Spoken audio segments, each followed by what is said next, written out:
Welcome to our channel, my dear students. Today we are going to talk about the previous year, that is last 10 years CBSE board chemistry questions part 9 in haloalkane and haloarine chapter, in which the first question suggests a possible reason for the following observation.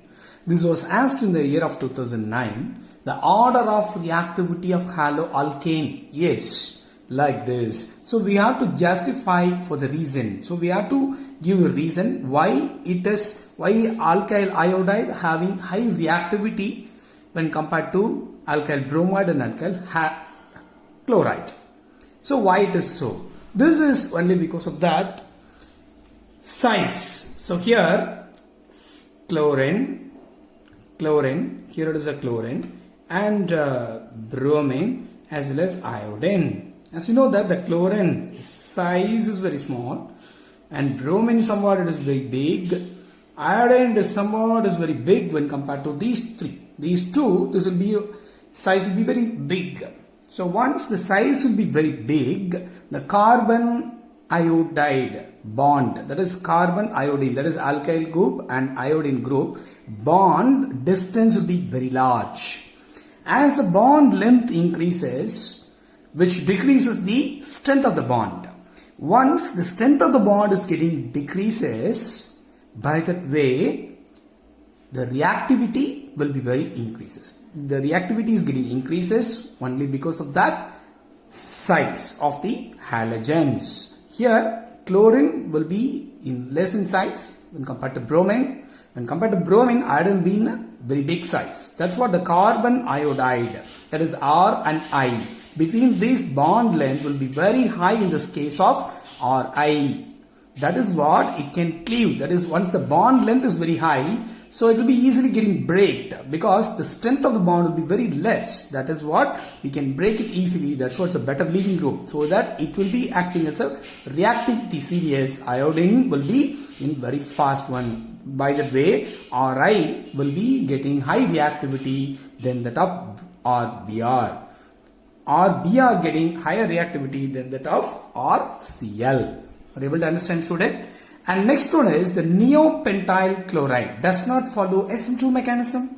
So first of all, we have to write the structure of neopentyl chloride. What is a neopentyl chloride? So here it is CH3, C, CH3, here also one C, H3, and here also CH2Cl.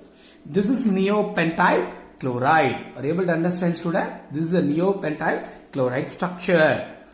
As we know that SN2 mechanism. What is the SN2 mechanism? Always the nucleophile will come and attack on the backside only. That is what, if a nucleophile will come and attack from the backside of this carbon. Okay, because this is a halogen group attached with the functional group that is attached with this carbon. In this carbon only the nucleophile will come and attack from the backside. But in this case, one of the hydrogen is replaced by this bulkier group.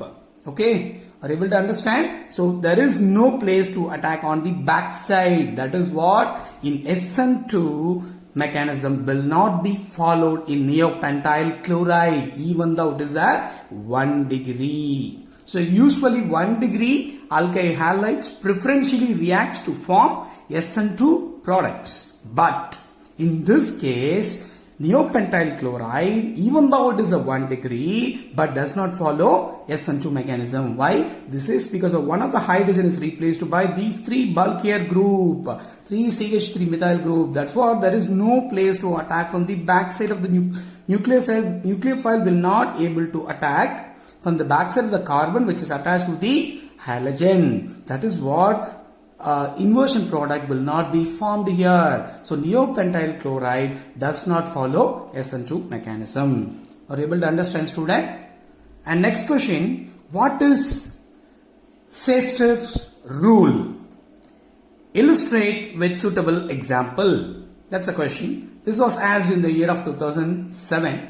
So first thing is, so in general, alkenes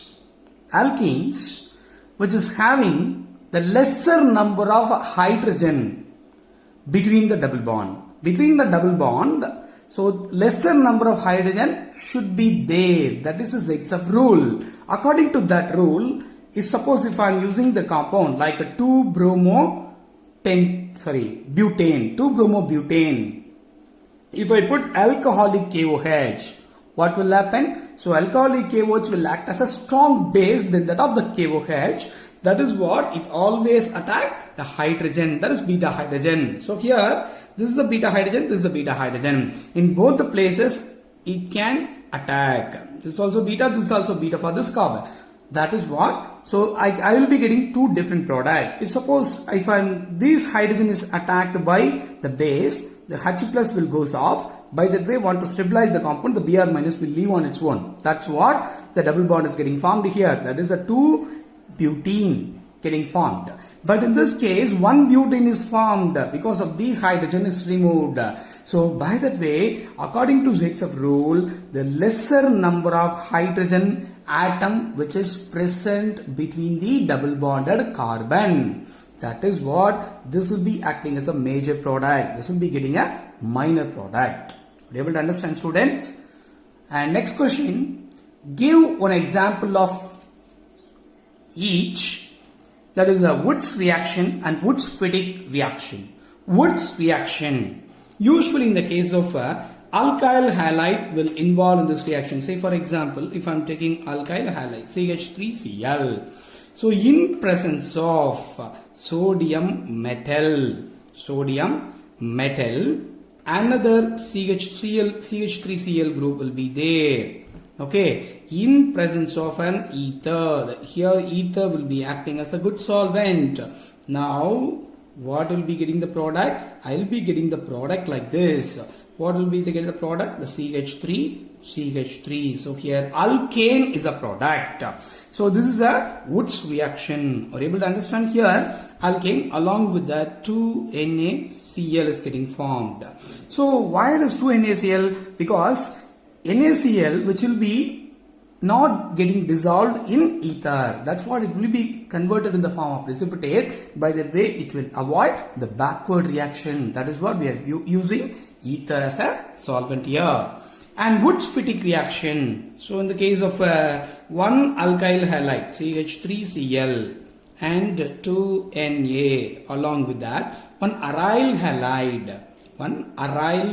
Suppose of using a chlorobenzene. So what will be getting? So I will be getting a product like this. So in presence of same ether. So I will be getting a product like this. So this is our product, that is CH3, that is alkyl arenes I am getting. So here higher number of alkanes are getting in the case of Wurtz reaction, but in the case of Wurtz-Fittig reaction, alkyl arenes are formed. Along with that same product, 2NaCl is getting formed, that is insoluble in ether, because to avoid backward reaction, that is what we are using ether as a solvent here. And next one is, what is mean by chirality of a compound? Give an example. This was asked, this is a theoretical question, this was asked in the year of 2012.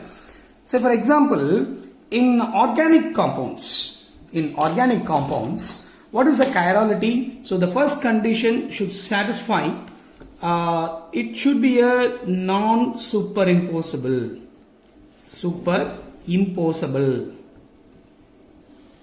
on its mirror image.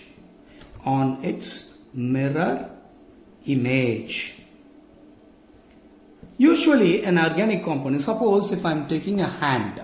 So I am taking a hand like this. You can see the example like this. Now this is a mirror image. If I am taking this as a hand, I am putting a mirror inside it. In between these two hands, I'll be putting a mirror here. So the reflection is like this. Okay. So if suppose if I'm placing that same in that, so which will not be getting superimposed. Are you able to understand, student? So here it is the hand is there.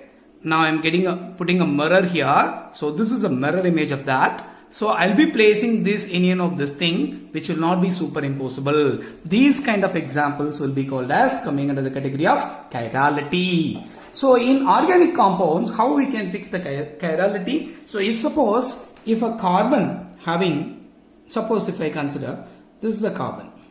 Okay. So this is a carbon. So here I put A, here it is B, here it is C, here it is D.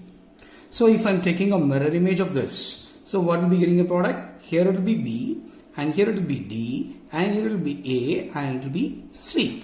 If I'm placing on the mirror image, so which will not be getting non-superimposable. So they are not superimposed with each other. The mirror images are not superimposed with each other. That is what it will be called as chiral carbon. So that if a carbon want to be a chiral, along with the 4 carbon atom, that is the 4 different groups are attached to the carbon, that carbon will be called as a chiral carbon.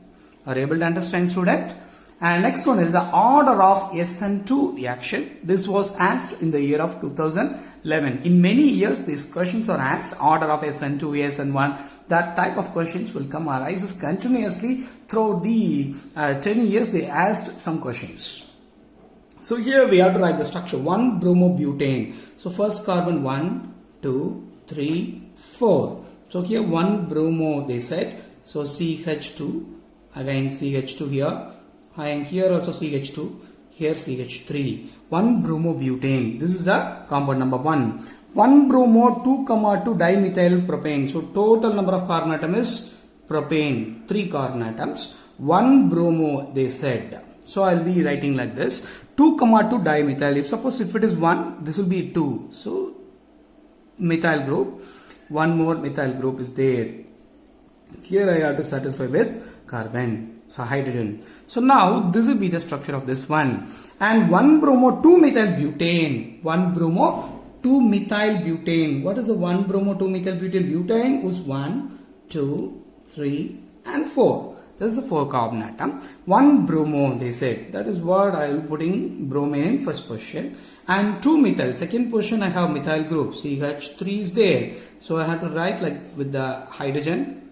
So see here CH. CH2 and CH3. First of all, we have to find out the before we finding out the order of SN1 and SN2, we have to find out the order, that order of reaction. That is the degree of reaction we have to find out. This is 1 degree. And what about this one? This will be also 1 degree. But what about this one? This will be also 1 degree. Okay. Are you able to understand? So in SN2 reaction, both the cases, all the cases, it will be in 1 degree.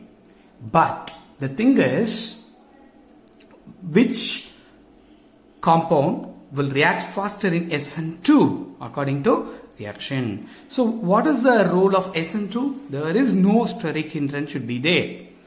According to that case, the SN2 will react faster in this case. So this will be, suppose if I am taking this compound 1, this is compound 2, this is compound 3.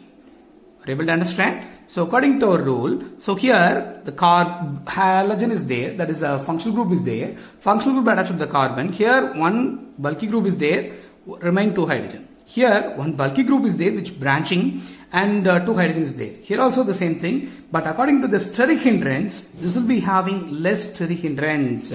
That is what this will be more reactive in SN2. But and third one will be having less steric hindrance when compared to this one. That is what that will be more reactive in SN2. And finally we have 2, second position. That will be in a second compound that will be reacting very very slow in SN2 reaction. Are you able to understand? SN2 in the sense 1 degree will react fast, but in this case everything is 1 degree. But the thing is, according to the steric hindrance rule, here the steric hindrance is very less when compared to this and this.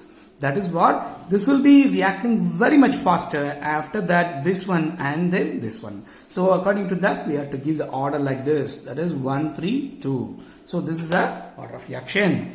And next one is write a chemical test to distinguish between the benzyl chloride and chlorobenzene. So benzyl chloride we have to write the structure. So first compound, so benzyl chloride is nothing but that is CH2Cl. This is the benzyl chloride.